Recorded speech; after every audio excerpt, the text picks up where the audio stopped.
and open in it? Are ordinary Malays benefiting from this, or is this benefited by certain individuals with political connections or connections with certain individuals that is at stake?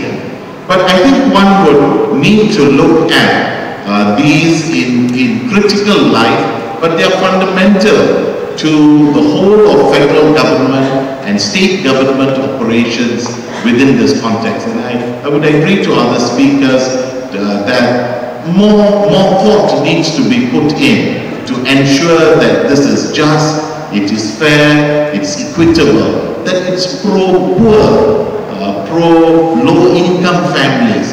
Because yesterday, when I was at a Tengtarai shop, two Malay gentlemen sat with me and they were talking of all their struggles as Bumi Putra Malays, and they could not access it. In one of my roles in Suhakam, I sat with a group of single mothers who said they never got any, single Malay mothers who said they did not get any benefits on single mother programs, and they have applied for so many years.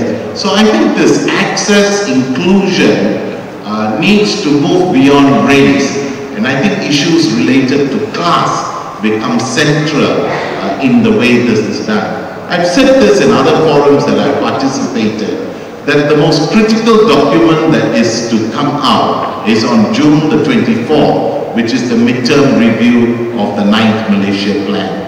And the federal government readjustment and realignment of itself in the next few years would center on this and the aspirations of the community.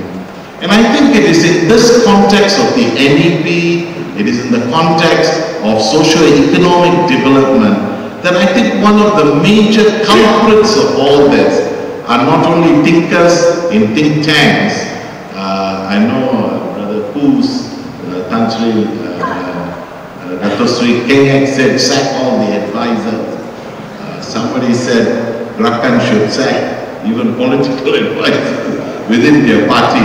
So, but I think the role played by academics, because academics continue to write and legitimize certain discrepancies in research findings, whether it's how equity is measured, whether poverty line, all these sort of things are justified in a way that inclusion and access might not be just and fair for all communities. And I think policy researchers, academics, people in the university also need to experience a certain level of autonomy and liberation so that we don't write what people want us to write, but we will really write data from data that is available. So access to statistical data and analysis, the way it's stored, the measurements,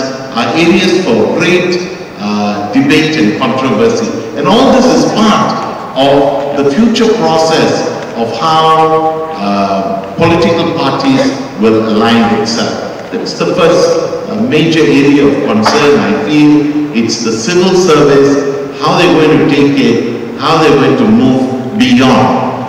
And part of that is also how the police are responding to these issues, that they must be continued to be seen as neutral and professional in their roles. I think the second area, which others here have not highlighted, but in other forums it has come up, it is the reformation and transformation that needs to come to local authority.